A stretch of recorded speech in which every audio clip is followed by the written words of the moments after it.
Découvrez les opportunités boursières de la semaine à venir avec Trading Analyse. Quelles sont les actions à forte rentabilité? Quelles sont les devises intéressantes sur le marché du Forex? Pour les traders et particuliers, retrouvez Trading Analyse présenté par Alexandre de Ravel. Bonjour à tous et bienvenue dans ce nouveau Trading Analyse. C'est Alexandre, le trader indépendant, et aujourd'hui nous allons voir ensemble deux actions à fort potentiel, dont l'une qui offre certainement une opportunité à l'achat et la deuxième une opportunité de vente à découvert. C'est ce que nous allons voir ensemble dans ce nouveau numéro. Donc nous sommes le dimanche 28 février 2021 au moment où sort cette vidéo, et donc bien évidemment ces deux actions seront à surveiller durant toute la semaine qui arrive pour pouvoir prendre mais justement une position soit en swing trading ou alors pourquoi pas en intraday si jamais la configuration s'y prête sur les petites temporalités. Alors tout de suite on va se retrouver sur la première action que nous avons ici. Il s'agit de Total qui ça y est, passé les 38 sur le graphique. Vous voyez, c'était une zone de résistance ici où on avait déjà, au mois de novembre, été renvoyé à la baisse plusieurs fois. Une bonne partie du mois de janvier, on est venu à plusieurs reprises taper cette résistance, on a été renvoyé à la baisse.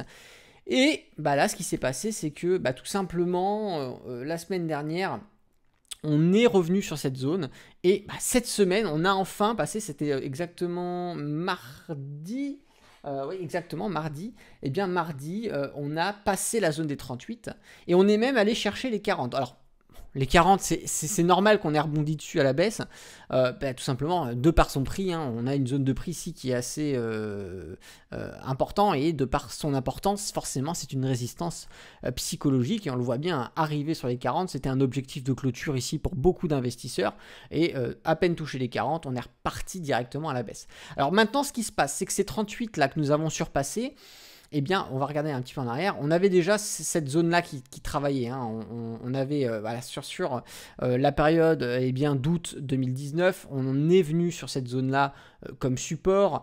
Quand on a cassé cette zone, effectivement, au moment du crack du coronavirus, on voyait qu'on a travaillé une fois qu'on avait passé cette zone. On a travaillé, on est revenu chercher pullback et on est reparti.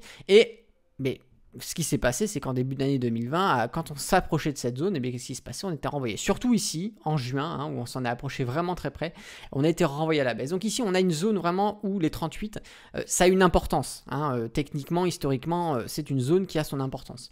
Maintenant, ce qui se passe, tout simplement, il faut voir si cette zone de résistance va devenir aujourd'hui support. Ce que l'on va ici chercher, c'est tout simplement entrer à l'achat sur une confirmation. Alors on va peut-être regarder sur du 4 heures, on va peut-être regarder sur du 1 heure, pourquoi pas, ou même optimiser, pourquoi pas sur du 30 minutes. Essayer de chercher un signal qui viendrait nous conforter sur un maintien des prix sur ce niveau, donc au-dessus des 38, et à partir du moment où on a notre point d'achat, tout simplement venir chercher nos objectifs que l'on n'a plus. Alors on va en avoir plusieurs, les objectifs.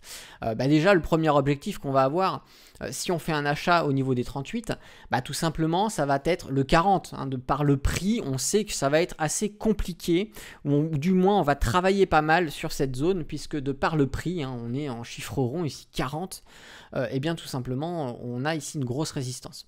Cependant, on va avoir, si jamais nous passons cette résistance, un deuxième objectif qui est le 42. Le 42, on va regarder historiquement, tout simplement, c'est la zone où on a pu effectivement travailler en rebond haussier avant de casser. C'est la zone vraiment qui... 42, c'est la zone effectivement où on a retravaillé, tout simplement, de par le passé ici en support, où on est venu supporter le prix avant de repartir à la hausse, et au début, à l'enclenchement du crack du coronavirus, on a cassé cette zone, on est revenu en test, on a une grosse bougie ici qui a indiqué qu'on voulait repartir dans l'autre sens, on a travaillé sur les 42, on est parti à la baisse. Donc Les 42 ici, ça va être le deuxième objectif, pourquoi pas si on veut voir beaucoup plus loin, à prendre sur son trade. Et on va en avoir un beaucoup plus éloigné, bon là c'est vraiment dans un scénario très optimiste, on va avoir les 46 qui, bon ben, c'est pas vraiment le dernier plus haut ici de la zone avant crack. On a pris légèrement plus bas parce que le 46 chiffreront, on aurait pu prendre des centimes avec si on voulait, mais par mesure de sécurité, on va se mettre sur les 46. Alors maintenant, en termes de gestion de risque, ici, qu'est-ce qu'on pourrait avoir? Dans tous les cas, le premier, deuxième ou troisième objectif, on a un scénario en termes de money management qui est assez responsable. En termes de ratio gain-perte, si jamais on passe bien sûr en dessous des 38, ça annulerait notre scénario d'achat et on passerait même plutôt vendeur. Donc ça voudrait dire que le stop loss, on pourrait le positionner, pourquoi pas en dessous des 38. Hein. Vous faites ce que vous voulez, mais voilà, c'est pas des conseils ce que je vous donne, mais c'est moi en tant que trader, moi je vous dis ce que je ferai. Tout simplement, si on a un signal d'achat, eh bien je me positionnerai légèrement en stop loss en dessous, à peu près voilà sur les 38. Les 37 800 ou 37 900. Donc aussi on aurait voilà 1,19% de perte si jamais on avait le stop loss de toucher, mais on peut avoir bien tout simplement plus de 4% de gain sur le premier objectif. On peut avoir plus de 9% de gain sur le deuxième objectif. Et on peut avoir plus de 19%, pratiquement 20% de gain sur le troisième objectif. Donc en termes de ratio gain-perte, vous voyez que là, c'est pas une histoire de 1 pour 1, 1 pour 2, 1 pour 3. On peut aller vraiment beaucoup plus loin. Pourquoi pas après remonter ses stops sur les objectifs une fois qu'on les passe pour se sécuriser, faire des clôtures partielles aussi, pourquoi pas. Il y a une multitude de façons de faire et ça, bon, ça c'est votre travail de trader en fonction de votre style, de votre appréciation du risque, c'est vous qui gérez. Donc voilà pour ce qu'il en est de Total. Et la deuxième action que je vous présente, c'est Broadcom. Tout simplement ici qui présente une configuration technique très intéressante. Alors je vais dézoomer un petit peu. Qu'est-ce qui s'est passé sur cette action? Elle est pérenne. Franchement, elle est pérenne puisqu'on a une multitude de progressions, de directionnalité haussière assez importante, même si on a eu des petites phases correctives. On a eu des phases de distribution où ça crée des ranges. Bon, on a eu bien sûr l'impact du coronavirus. Hein. On a eu le plongeon comme ça s'est pratiquement vu dans pratiquement 95-98% des actions. Mais ce qui s'est passé, c'est que à la suite de ça, on a eu un rush ici. Regardez ce qui se passe. On a une évolution qui est assez tranquille. Et puis d'un seul coup, bam, ici on a un pic. Donc on a un excès. On a un excès en termes d'évolution de prix. Donc qui dit excès dit forcément correction. Et peut-être maintenant. Alors, encore une fois, ça va prendre avec des pincettes. Il va falloir vérifier, bien sûr, par vous-même, par votre analyse, et aller peut-être chercher sur du 4 heures ou du 1 heure le signal qui confirmera ce que je suis en train de vous dire. Mais en termes de configuration, on commence à être pas mal. C'est quelque chose à surveiller. On peut évidemment shorter si jamais on a un signal de vente. Pourquoi? Parce que il s'est passé deux choses déjà. Il s'est passé que on est rentré à plusieurs reprises en zone de surachat par le passé. Ici, en septembre 2020. Ici en décembre 2020 et on n'a aucun moment corrigé ces périodes. On a eu des mini-ranges de stabilisation mais on n'a pas réellement corrigé. Ça fait très longtemps qu'on est dans la zone de progression haussière du RSI, les volumes sont assez corrects même si effectivement bon voilà on reprend une stabilité même peut-être inférieure par rapport aux années précédentes, donc un peu moins d'intérêt sur cet actif. Et ce qui se passe ici, on a une configuration qui est assez intéressante. De part le fait que les prix étaient assez régulièrement au-dessus de nos deux moyennes mobiles 20-50, on a passé un niveau ici des 425 et 440, je vous en parlerai un peu plus tard. Et ce qui se passe maintenant, c'est tout simplement double top, effectivement cassure, on est passé à la baisse et on va avoir ici cette grosse bougie. Ça c'est cette bougie-là qui m'intéresse. On a eu une hésitation sur la cassure de notre moyenne mobile 20 sur la journée du 23 février. On a tenté de remonter sur la journée du 24 février et on a eu ici une bougie qui est venue vraiment transpercer le prix et on est venu chercher notre moyenne mobile 50. Donc là ce qui se passe c'est qu'on a essayé de remonter et on voit bien qu'on n'a pas réussi à repasser au-dessus des 477. Les 477 c'est une zone de résistance où ici on voit que la période du 2 février jusqu'au 11 février, on a résisté dessus. Hein. Bam, bam, bam, bam, bam. On a cassé les cours et là on a réintégré. On a réintégré et cette bougie-là, la bougie du 26 février, nous fait comprendre qu'on ne repassera pas au-dessus, du moins pour le moment. Donc là, ce qui se passe, c'est que le passage à la baisse de la moyenne mobile 20 et de son approche de la moyenne mobile 50, laisse comprendre qu'effectivement, on est en train de changer. On n'est plus réellement haussier. Soit on va corriger, soit on va ranger, mais il va probablement se passer quelque chose en termes de statistiques.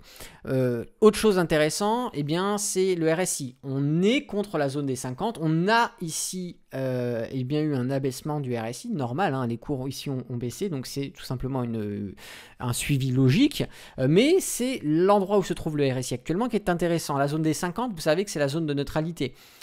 Quand on la passe, on passe en zone de progression baissière et donc là on peut avoir une indication sur le futur mouvement. Le stochastique lui est en croisement baissier et se dirige à la baisse, donc on va très certainement passer chercher la zone de neutralité et là c'est quelque chose à surveiller. Donc effectivement, soit on peut prendre sur des unités de temps inférieures des signaux anticipateurs qui nous permettraient d'anticiper le mouvement et on rentrerait à la vente assez rapidement et ça nous permettrait d'avoir un bon ratio gain-perte en termes de risque. Soit on attend un peu plus de meilleures configurations, mais il y a quelque chose à faire. Et je vais vous montrer un petit peu si jamais on vend ici, les zones qui seraient intéressantes à prendre en compte. Ça sera tout simplement... il y a 3 niveaux. Il y a 3 niveaux ici déjà pour l'achat, mais ça on en reparlera plus tard, et 2 niveaux pour la vente. Alors le premier objectif, bien sûr, ce serait pourquoi pas les 440. Les 440 que l'on a ici, assez intéressant. Ça voudrait dire que en termes de risque, on se placerait un stop loss légèrement au-dessus des 477. Pourquoi pas sur les 478, 479 ou même 480, hein, voilà, on peut faire. Ça nous ferait perdre 2% sur ce trade ici, un peu plus de 2%, mais on irait chercher sur le premier objectif, pourquoi pas, à peu près un peu plus de 6%. Si on vise un deuxième objectif, on irait chercher, un peu plus de 9%. Donc ici, en termes de ratio, on n'est pas trop mauvais. Je vous ai mis d'autres résistances plus haut. Je vous expliquerai un peu plus tard à quoi elles correspondent. Mais je vais vous faire comprendre que les objectifs ici, ce sont des zones où on a travaillé. C'est encore des zones de prix où ici on a ici une ancienne résistance, on a cassé, on est venu en support de reprise, bam bam, donc ici support, donc ça peut être une zone de frein, donc c'est pour ça qu'on mettra un objectif dessus. Les 425 c'est pareil, résistance, on casse, support, voilà. Donc ici, ça peut redevenir un support, ça garde en légitimité. Donc ici, on a 2 zones. On n'ira pas forcément voir plus loin, c'est pas forcément intéressant, surtout qu'en bas, un peu plus bas, on a les 400, donc ça peut, de par le prix, jouer un rôle psychologique. Par le haut ici, je vous ai mis des objectifs qui pourraient nous faire passer acheteur, mais pour devenir acheteur sur cette action, il faudrait qu'on casse ces 3 zones que je vous ai mises ici. Les 477, c'est une zone de résistance. Si on passe cette zone de résistance, on en a une autre à 490, c'est les derniers plus hauts. Donc pour le moment, avant d'être acheteur, c'est encore compliqué. Et encore plus haut, on a les 500. Je vous ai mis la résistance visible ici, parce que les 500, de par le prix, encore une fois, chiffreront. On a ici une grande importance en termes de résistance, du fait psychologique. On va voir peut-être énormément d'institutionnels qui ont mis leur objectif, leur clôture sur les 500. On a acheté à 400, on vend à 500. Voilà, pourquoi pas, c'est une façon de faire. Mais ce qui est sûr, c'est que ces prix-là ont toujours des réactions. C'est des zones où il y a des réactions. Donc pour moi, pour pouvoir reprendre une dynamique ou du moins reprendre des achats sur cet actif, il faudrait que l'on passe grosso modo toutes ces zones. Il faudrait qu'on passe les 477, les 490, les 500. Une fois qu'on aurait passé ça, revenir et solidifier au-dessus, ça nous rassurait, ça ferait que cette grosse zone de résistance, où on va avoir les 477, les 490 et les 500 qui sont assez proches, cette grosse zone de résistance pourrait devenir support et dans ces cas-là, ça serait une sécurité supplémentaire pour pouvoir reprendre des achats sur cet actif. Là, on est sur une zone où on est vraiment trop proche des 477, 490, 500. Donc, est-ce qu'on fait un achat à ce niveau-là ? Ça me semble pas forcément judicieux. Est-ce que c'était une zone où il fallait shorter, où il fallait clôturer si on était à l'achat ? Oui, bien sûr. Et c'est certainement ce qui s'est passé, puisque regardez ce qui s'est passé, les prix sont partis à la baisse. Donc pour moi, là, on va très certainement... pourquoi pas corriger ? Ou on va très certainement avoir des portefeuilles qui vont liquider les positions. Donc il faut peut-être s'attendre à des mouvements baissiers. C'est pourquoi je vous ai mis 2 objectifs ici. On short sur ces niveaux. Objectif 440, 425. Voilà. Donc encore une fois, bien sûr, je vous dis achat, je vous dis vente dans mes trading analyses, mais soyez pas bêtes, il y a quand même une analyse de votre côté qu'il faut faire. Je ne peux pas vous dire à quel moment sera exactement le signal d'achat ou de vente. Ça va être votre travail de trader, encore une fois, de comprendre vos indicateurs techniques, de comprendre ce que vous avez sur votre graphique afin de savoir si c'est le bon moment pour vendre ou pour acheter. Effectivement, on a une bonne configuration. Maintenant, il faut trouver le point d'entrée. Il faut trouver le point d'entrée pour optimiser du coup votre trade. Et ça, c'est tout ce que l'on voit dans mes formations. Notamment pour ceux qui débutent, gagner ses premiers trades permet d'apprendre à maîtriser les indicateurs techniques, permet d'apprendre à construire ses premières stratégies afin d'avoir des points d'entrée d'achat ou de vente. Mais ces achats et ces ventes, il faut les faire sur des contextes particuliers, il faut les faire quand on a une bonne configuration, il faut les faire en faisant attention au prix, support résistance, et c'est ce qu'on voit dans mes formations. Et donc ici, je vous présente des configurations qui sont intéressantes à prendre, soit à l'achat, soit à la vente, mais ça va être à vous, en tant que trader, de faire ce travail pour trouver votre point d'entrée afin de prendre le trade et d'aller chercher vos objectifs. Encore une fois, ce n'est pas des conseils en investissement que je fais, je vous reflète simplement mes propres analyses. Ensuite, vous faites ce que vous voulez. Vous êtes bien sûr les seuls responsables de vos trades et de vos investissements en bourse. Écoutez, en tout cas, c'est tout pour ce trading analyse. Je vous remercie d'avoir regardé la vidéo jusqu'au bout. N'hésitez pas à mettre un petit pouce bleu. Moi, ça m'encourage à faire d'autres vidéos, à vous faire d'autres trading analyses. Pourquoi pas même en faire plusieurs dans la semaine. Bon, déjà un par dimanche, c'est bien si j'arrive à tenir cette rythmique. En tout cas, je vous remercie parce que vous êtes de plus en plus nombreux à vous abonner à la chaîne YouTube. N'hésitez pas aussi à rejoindre mon Instagram. Vous avez le lien dans la description. Je partage beaucoup de contenu sur Instagram en story, notamment des trades que je prends. Je vous dis, je viens de faire un trade à l'achat, je viens de faire un trade à la vente. Je vous partage aussi mes résultats. Je vous partage aussi mon quotidien, ma vie privée, voilà, tout ça. Donc ça peut être intéressant. On se fait parfois des sessions live de questions-réponses où on discute entre nous. Donc n'hésitez pas à rejoindre Instagram. Je crois d'ailleurs qu'on va bientôt dépasser les 12 000 abonnés. Donc vraiment merci à vous. Et on s'approche des 80 000 sur la chaîne YouTube. Donc n'hésitez pas à vous abonner, voilà, pour faire exploser les compteurs. Moi, ça me permet de mieux faire connaître mes vidéos et puis ça permet aussi aux gens qui s'intéressent à la bourse, pourquoi pas, d'obtenir des vidéos tutoriels gratuits sur YouTube, des trading analyses gratuitement. Voilà, ça aide les gens, donc soyez pas égoïstes. Participez à cette entraide entre nous. Voilà, vous êtes heureux, je pense, d'avoir du contenu sur Internet, donc n'hésitez pas à le faire savoir en mettant vos pouces bleus. En tout cas, je vous remercie. Moi, écoutez, je vous donne rendez-vous dimanche prochain pour le prochain numéro de Trading Analyse. D'ici là, portez-vous bien, passez une bonne fin de week-end et je vous souhaite une très bonne semaine de trading en vous souhaitant énormément.